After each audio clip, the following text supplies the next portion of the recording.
celery. Smoking on this dope, I swear it's helping me. Keeping me from popping off and catching me a felony. I've been going hard, so I ain't hearing shit you telling me. 2020 Are we live? Really What's good, man? What's up? Thanks for having me today. Of course. You know, I see you all bundled up and shit. Yo, this weather is tripping. Yeah, it's crazy, but I like the cold. For real? But it's getting a little too cold. Yeah, I don't know what the hell. You know, man, like, nah. I mean, I'm from New York originally, but I ain't with this cold yet, man. So you've seen snow and all that Hell stuff. yeah. I haven't. I've No? never seen snow. Oh, shit. Okay. I saw you turn it up the other day at Ross. Shit, like, yo. I was just about to ask turning up at what, because I'm like out almost every single night, majority of the week, like multiple spots. But yeah, it was Rick Ross's private dinner party. So Holy yeah, shit. I went out there. You dropped any jewels? No, it was really more like, intimate people he knew, friends, Okay. family, people he makes money with, things like that. So how you be getting in the scenes like that? Like, run us, you know what I'm saying? Like, let us know. Relationships. Okay. That's really what it is. Relationships.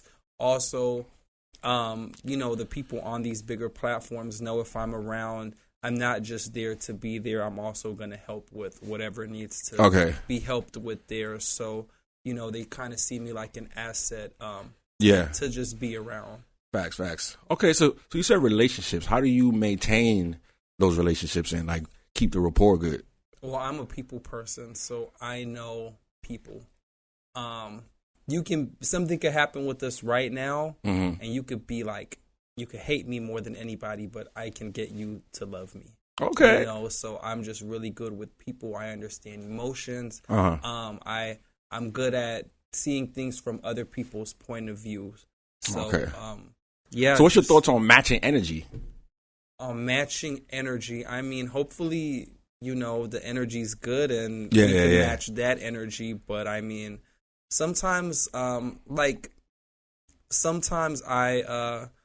I meet people, sometimes the energy's off, but it may not really be them. It may just be the circumstances or the environment. The time. So, I had situations like this multiple times. Like yesterday, I saw somebody that I met who's actually very cool, but we met under, crazy circumstances one night. So I'm like, hey, it's nice to meet you outside of those circumstances, and we actually scheduled lunch when they come back from out of town. Okay. So, Yeah. No. You're right. It is different based on the circumstances. You know what I'm saying, in the environment. You know what I mean?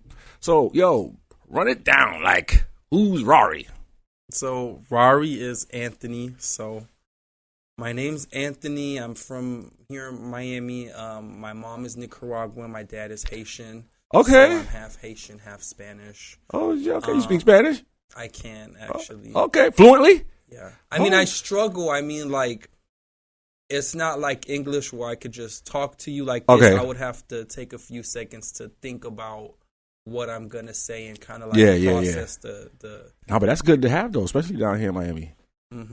A little bit of Creole and no French. Okay. So I'm supposed to know Spanish, English, Creole, and French. Okay. So I know like 2 languages and a half, but I want to know them all eventually. No, of course. You know what I'm saying? Being bilingual, trilingual. You know what I'm saying? That's a great benefit. But anyways. Yeah. So anyways, because if not, I'll forget. So. Yeah, half Spanish, half Haitian. Grew up here in Miami, North Miami to be exact. Okay. I've been doing what I've been doing for 10 years now So what it is you do? 11 years, 2011. I started in 2011. So I do events, promotions, marketing. I'm an artist manager. Well, we'll say talent manager because it'll expand out of artists. I do media as well, so I do interviews. I have a blog page. And I don't know, whatever else cool there is to do that just comes my way. So I started in high school. I used to sell candy to make money. But not just so candy. You've been hustling. Yeah, so I was the biggest snack seller in the school. I was selling Capri Suns at PE, honey buns, hot sausages, pickled eggs, Pop-Tarts, chocolate, just everything, anything I could think of, chips. So what made you want to do that, or was it your parents? No, I just needed money. I was like, how can I get money without having a job outside of school, because I had day school, I had night school. I really didn't have a time to get a job, so I kind of had to make going to school into a job as well. Okay. So I was selling candy. I still have my friend till this day who I met in 10th grade. He's a DJ, so I would go with him to DJ all like the local parties, teen clubs, baby showers, pep rallies, or whatever the school had. So I always thought it was cool how when we would go to these teen events, there was people our age making money off everyone who was coming. So I remember it was this girl named Rebecca. He used to go DJ her parties, but I would go with him. And she would always have like a line before the party started.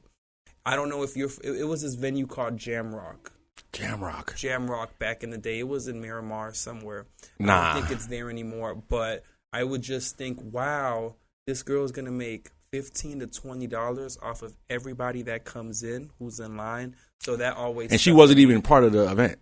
No, it was her event. Okay. Like we would go DJ her parties. Okay. So, that stuck in my head, and then when it came time to almost graduate, I was like, what can I do to still make money, because I'm not going to be able to sell candy no more because I'm not going to be in school. Yeah. So then I was like, oh, I can do a party. Well, I can do parties. So my very first party was like the summer when I graduated. It was Nike versus Adidas. That was my first party ever.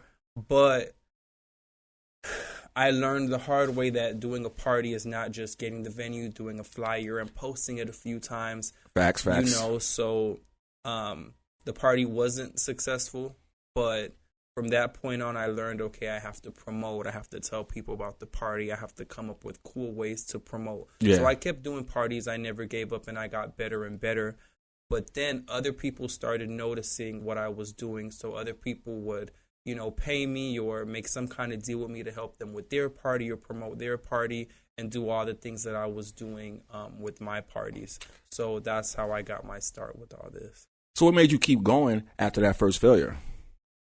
I'm always persistent. I knew it. Like, I know that it's possible. Facts. You got to do is have a cool party, spread the word, get people to come, and they'll pay to go. So I wanted to find a fun way to make money. Like, selling candy and all that was fun. Yeah. You was a kid. Yeah. So why you just get a job?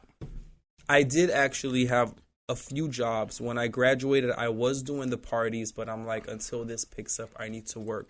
So I worked at Forever 21 for a few years. I worked at Foot Locker just because I loved shoes and I needed to stay fresh. Yeah.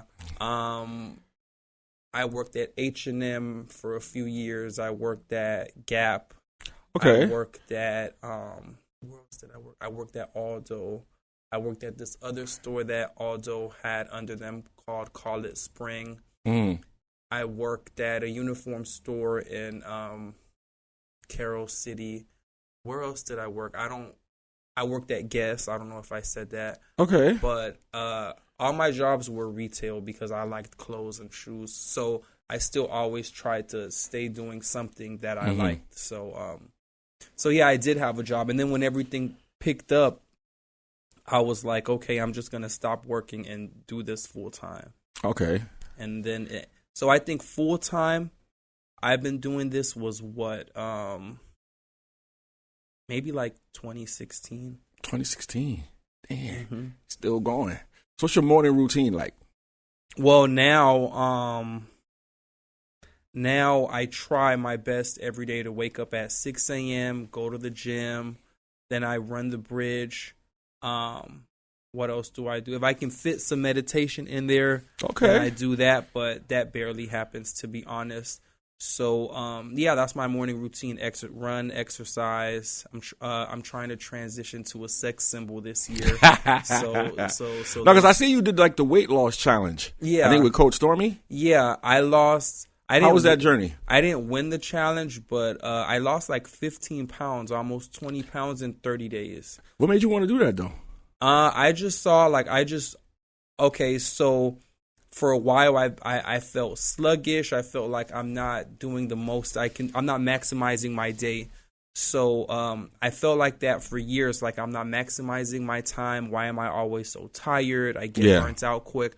So I was like, oh, wait, maybe I should try to implement better things in my health so that I can last longer. Yeah. And that's what made me start doing it. And then you feel better, you look better, you do more, have more energy. So that's true. That's how the whole thing started for me with the working out and wanting to join that challenge. And then from there, it kind of just stuck with me. So I'm not where I want to be, but... No, but you dropped from where you were before. You definitely dropped pounds. So. Yeah, and it's kind of weird. Like, I go weigh myself every week, and my body fluctuates fast. So I'll be like I can see if I gained 5 pounds or lost 5 pounds in like a week.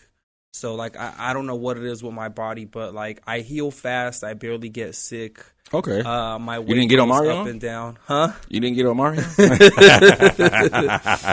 So you stayed clear of that. That shit, yo, I don't know, man. That's hitting everybody. Like everybody. I went to New York, I got that shit, and I'm always on some healthy shit. And when I came back, I was like, a little scratch, and I'm like, fever. I'm like, barely breathe. I'm like, what the hell is going on? So you stayed clear of that. I had it, but I found out after I already had it. Oh, okay. So at work we got tested when I was at Rap Snacks. Because we had to do tests every few weeks, and they said I had it. But then from that point on, like I had to normally get tested because, like, when Trina films for Love and Hip Hop, I'm always on the set or certain events or whatever. But I haven't had it that I know of since then. Okay. So what's your favorite rap snack? The little baby ones. He has 4 flavors, so I like the all-in. So it's vinegar, it's vinegar, it's salt and vinegar, it's a whole bunch of like voodoo chips. It's a bunch of flavors mixed in one. So that's my favorite. So how's our relationship going? I know you was doing the whole rap snack thing. Oh yeah, I just saw the whole Rap Snacks team at Ross's dinner. Okay. So we caught up there. Okay. So what's your thoughts on going above and beyond with no compensation? Well, I speak for myself. I really don't look at the money with things. I care more about the relationship. So if it's a good opportunity, I don't really care too much to charge for it. Okay. If it's something that I feel like, if I have a relationship with you, I probably won't charge. But if it's something I want to build with, I probably won't charge unless like they offer me whatever they're offering me, and I'll be like, okay, cool. But if it's a good opportunity for me and I know I'm really benefiting from it, I don't really care about the compensation, because the work you do for that specific opportunity brings in more brings in more clients, more revenue, other opportunities elsewhere, or even those same people, like, they'll know you looked out that one time, and now it's like, hey, I did it without pay last time, but this time, if you want me to do it again, we got to work something out. No, facts. So how do you deal with the hatricity? I don't care. I think it's funny. Like on Instagram, I forgot whose house I went to. I think, no, it wasn't somebody's house. I think Lil Wayne had he had a project that came out, and they got a mansion on Star Island. Mm. And I took a picture in front of the house, and then somebody made a fake page, and they were like, oh, your forces are dusty, yada yada. Like, I don't know. I know I'm doing my thing, because now, like, people make fake pages and they go under. That's crazy. And they go under, like, my posts and leave crazy comments. But I pin them because I think they're funny.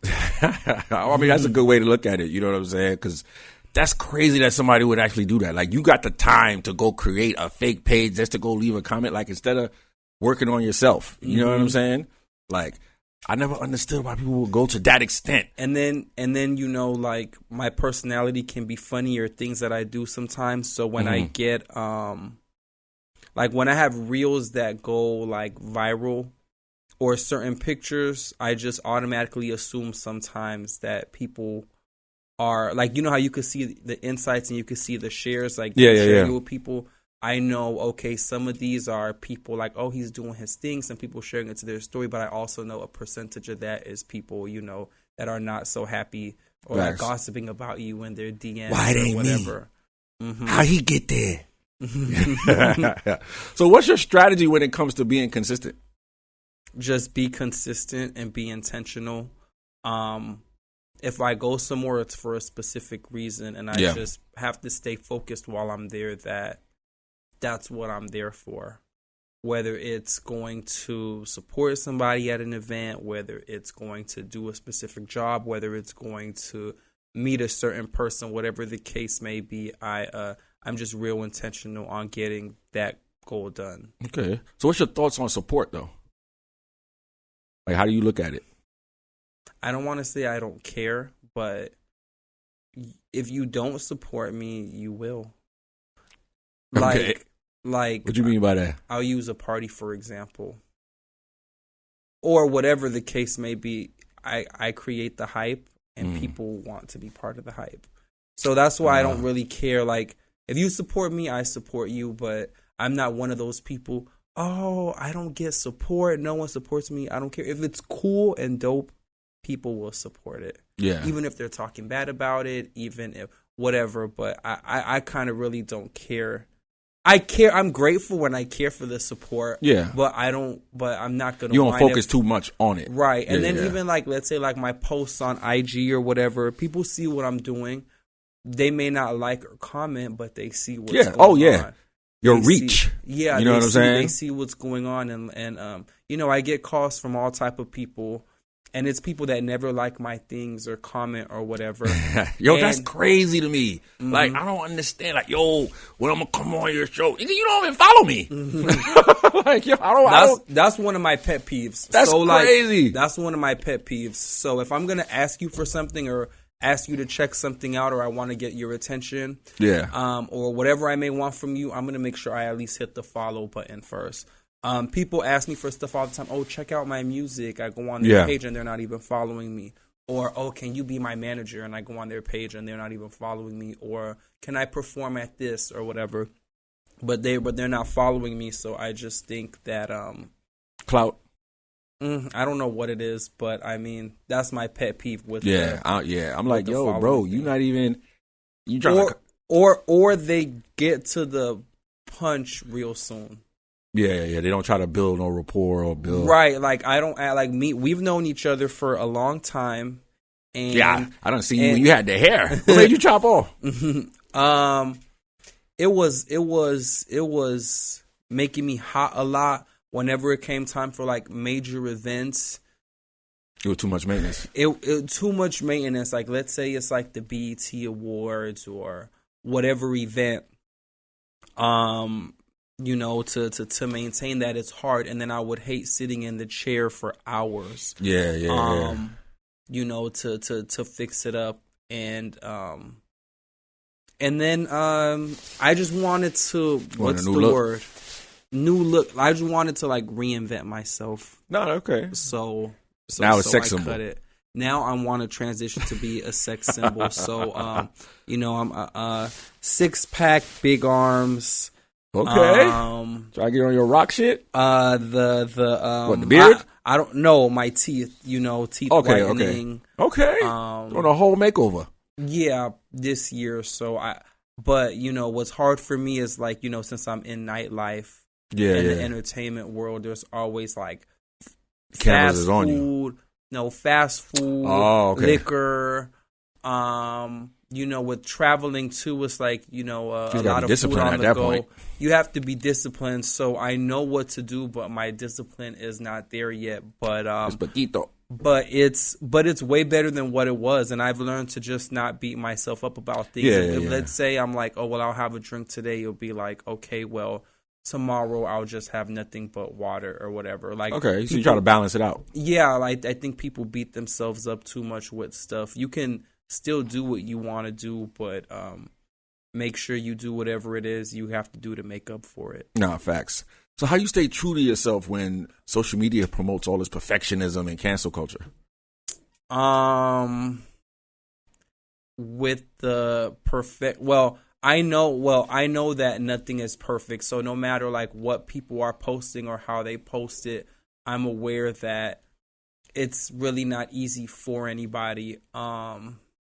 It's not easy for anybody because it's not easy for me. Like, so I don't really think about that. I don't think that anyone has it all the way together. I don't have it all the way together, and I understand behind whoever or whatever it is, there's a journey or story that is behind it and some kind of struggle. And for whoever didn't have to struggle and they were just blessed to be in the circumstances they are, then that's good for them. But I'm not really jealous or envious or anything. I just know what it is I have to do. And then as far as like with canceling, I'm just very careful. I'm a people person, so I try to keep my face clean out here and not do anything to be signaled out or called out for. Because everybody can love you, but then you do one crazy, you make one mistake, and then you make one mistake, and then it's off with your head. So how you deal with your no's versus your yes? Like, what do you mean? Like, when do you know when to say no? Like when somebody asks you for something.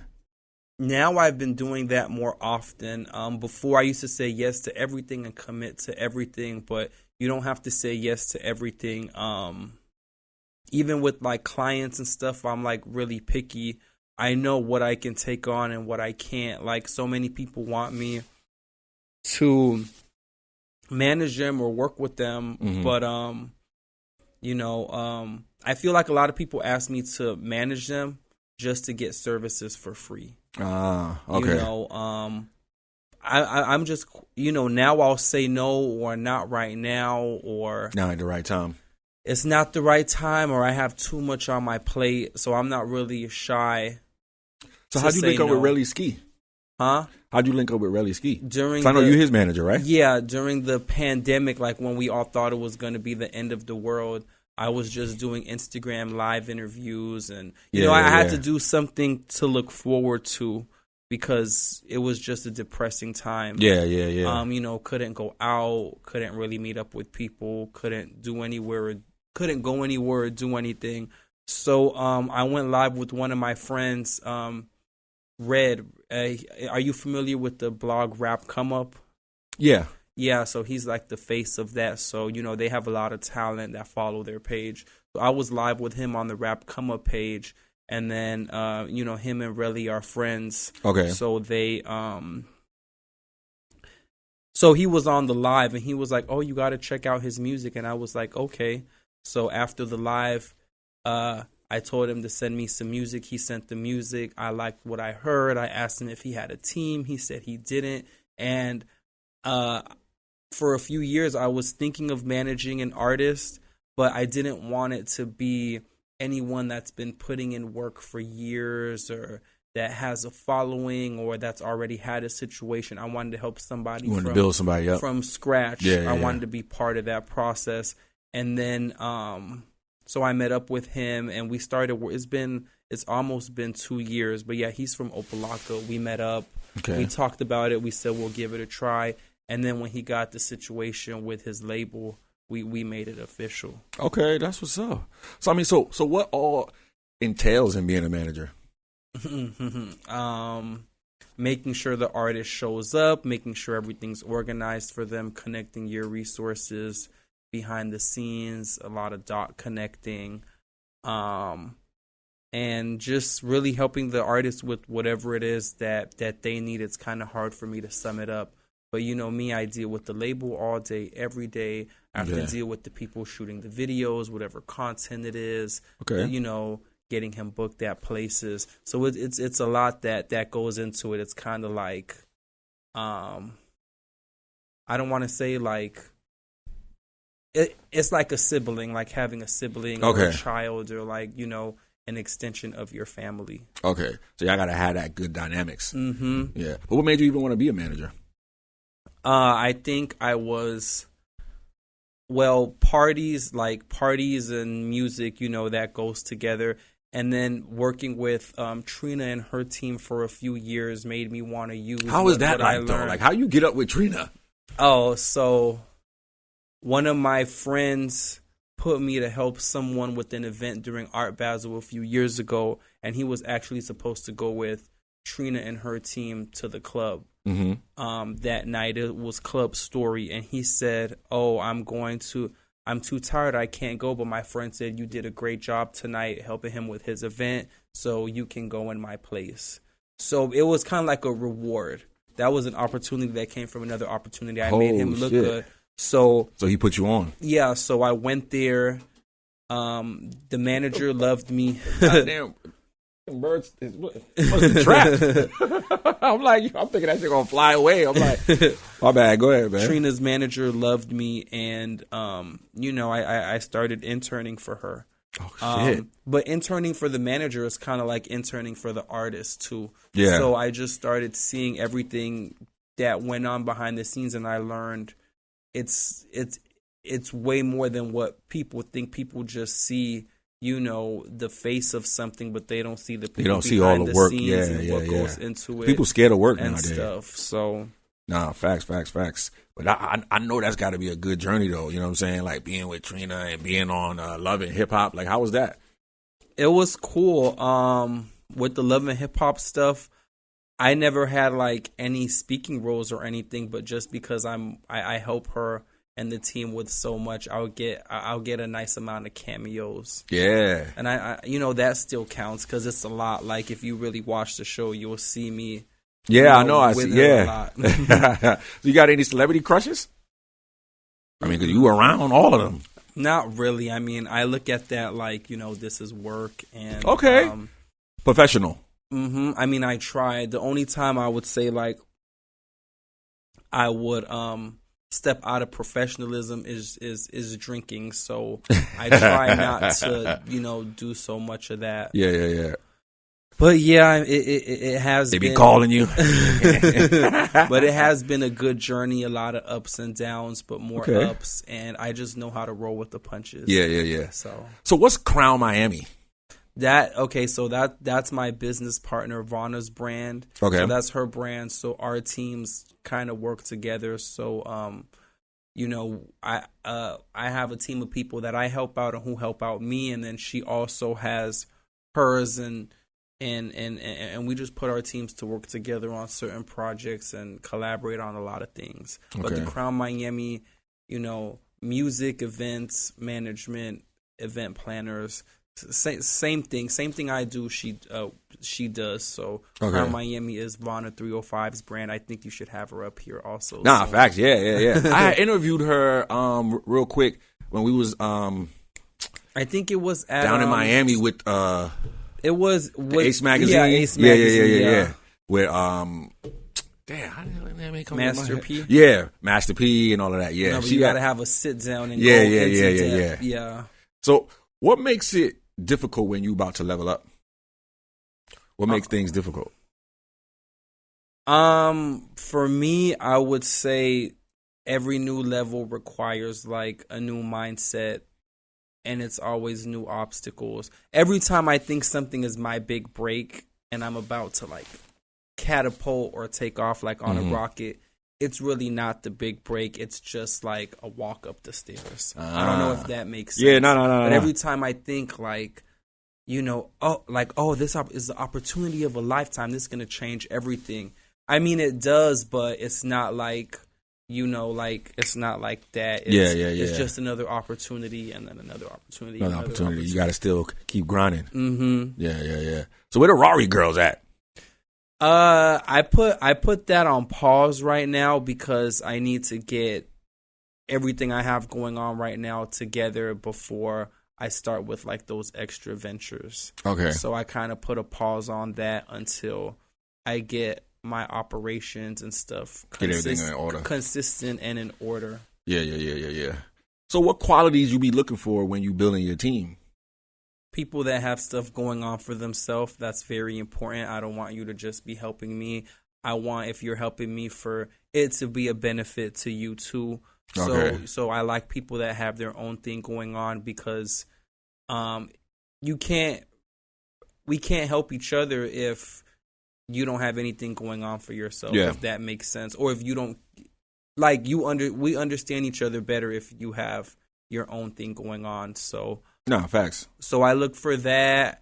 I look for loyalty. I look for I think those are the two things. Like people that don't wait, people that just make it happen. Yeah, that don't have to be told what to do or how to do it. They try to figure it out like solution oriented people. Yeah. So why you don't like excuses?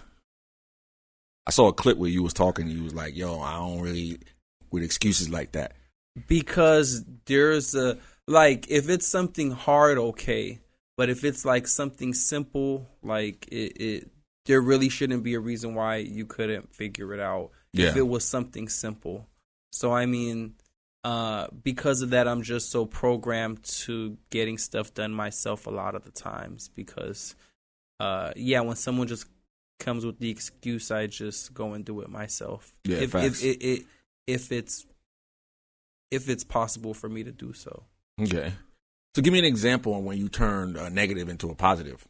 I do it all the time. I can't think of a certain situation, but whatever I didn't do my best in, or whatever could have been better, I look at it like learning. Like, okay, I won't do that again, or I won't wait last minute for this, or I know not to put that person doing that, to have them do that. So I look at everything like, okay, well, I didn't make it to that event, but this could have happened. So I just look at everything like whatever is negative, I'm like, well, what's the positives? Yeah. And I think that's something that people don't do, and that kind of unmotivates them and discourages them. But I look at the bright side. Like, for example, when my Nike versus Adidas party didn't do well, I'm like, okay, well, this didn't do well. I know how to book a venue. I learned that from this. I learned how to, find someone to do flyers. I learned how to do an event right. But now I need to learn how to do promotion and marketing. Yeah. So what keeps you motivated, though? Like, what keeps you going? Because people get unmotivated. You gotta, well, not you, because I don't want to speak for anybody, but I have to keep myself excited. Mm-hmm. So I just keep myself excited, really. If you keep yourself excited and mentally stimulated, you're going to want to keep going. Okay. No, so that's true. What motivates me is the progress I make every day. Like, I feel like I'm almost there. So what's there? Where are you going? Where you see yourself going? Making a lot of money doing what I like doing, being able to provide opportunity for others. I want to be one of those people that overpays people for their jobs. Okay. Because I see a lot of times where people don't get paid for stuff.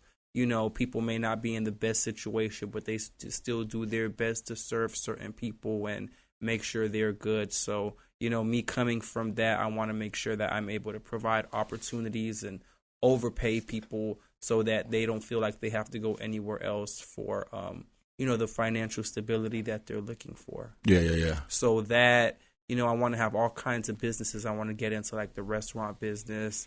I want to get into making TV shows and movies like what Tyler Perry's doing. Okay. You want to be behind the scenes or you want to be on the camera? That's hard. Like, I like both. Okay. I like both. Like, a lot of people are like, oh, you're doing a great job behind the scenes, but you really wouldn't know me if I was that behind the scenes. Yeah. I feel like to get what I want, I have to put myself out there. Okay. Like, for example, how you said, oh, I saw you were at Rick Ross's thing. Yeah. I have to let people see these things in order for me to get what I want, because unfortunately, if people don't think you have anything going on, they don't really care to involve you in anything. No, it's facts. Yeah. So for the sake of the opportunity, I have to put myself out there.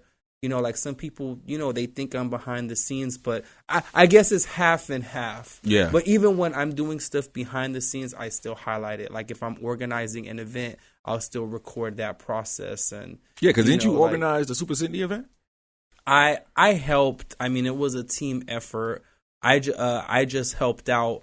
But the Monday that just passed, Smiles Official, we just did a video release party with him featuring Tory Lanez. Okay.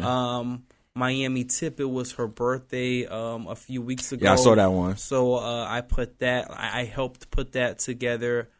Relly Skis. By the time this comes out, by the time this episode drops, it'll already be out. But his first project with the label is coming out, so I'm putting together like a private listening, pretty cool event this Thursday. But yeah, when it comes to him, I do want him to shine. Behind the scenes of him. So I mean, so I'm kind of both. I'm in front of the camera, behind the camera. But when it comes to like the acting stuff, like TV shows and movies, I mean, I would like, like something small, but I mostly with that want to be behind the scenes. What kind of role would you see yourself playing? That's a good question. I could see myself being the bad guy. Really? Mm-hmm. Okay. I could see myself being Thugged out Rarri.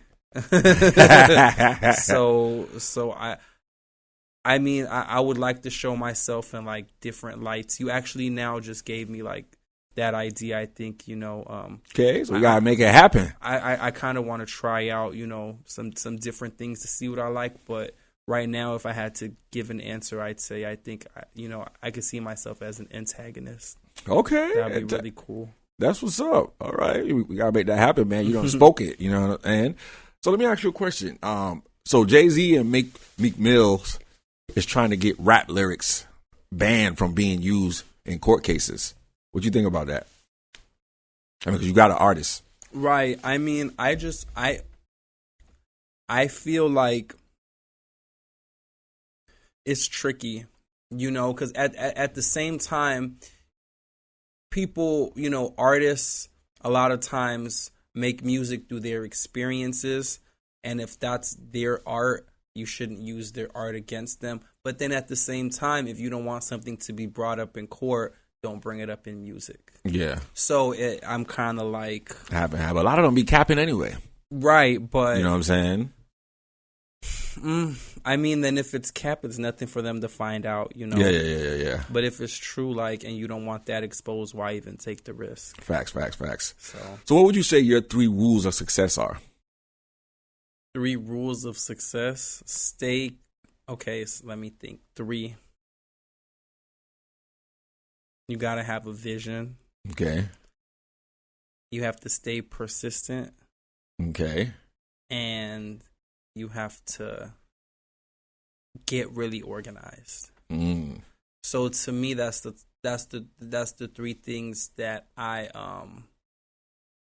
could think of in my head. And if I can add a 4th one, it would be to try and be healthy. Facts. I think people are getting on that wave now. I was looking at the interview with NLE Chopper. Oh yeah, the Breakfast Club one. I was watching that and I liked that because, it's true. You feel better. No, facts. You feel better. You have more energy. Just what I was saying before. Thoughts is more clear. Because a lot of times, like with the really successful people, you'll see that they live a certain lifestyle. Yeah. So, and that lifestyle consists of routines like exercising, certain diets, certain things like that. Yeah. No. That's true. You know what I'm saying? Like, once I started to change up my diet, I just saw it. Like, I never thought I was a morning person, but it was actually my diet, and I'm up at 6. I love the mornings. Like, now I'm into sea moss. Okay, that's what's up. I'm into, like, ginger and, like, all that kind of stuff. Okay, that's what's up, man. Yo, I appreciate you coming on, man. This was good. We should have did this, Yeah, for sure. But I always wanted to come on, but I'm not gonna, like. I know you busy. You know what I'm saying? No, so it's I not appreciate even. you. It's not even just being busy. It's I don't like to ask for stuff right away. Like it'll come organically. Yeah. Facts. But now 2022, I need to do more of this. Yeah. And sometimes I'm shy, so I'm like, okay, if I want to do this, really. Yeah, like I'm comfortable with you, so I'm like, let me start off with the people I know. Okay. So it's not awkward, and then when I'm doing the people that I don't know, I'll already, be in the groove. Yeah, be in the energy of it. Mm-hmm. So let everybody know where they can find you at. So you can everyone can follow me on Instagram at Rarriant, RarriAnt.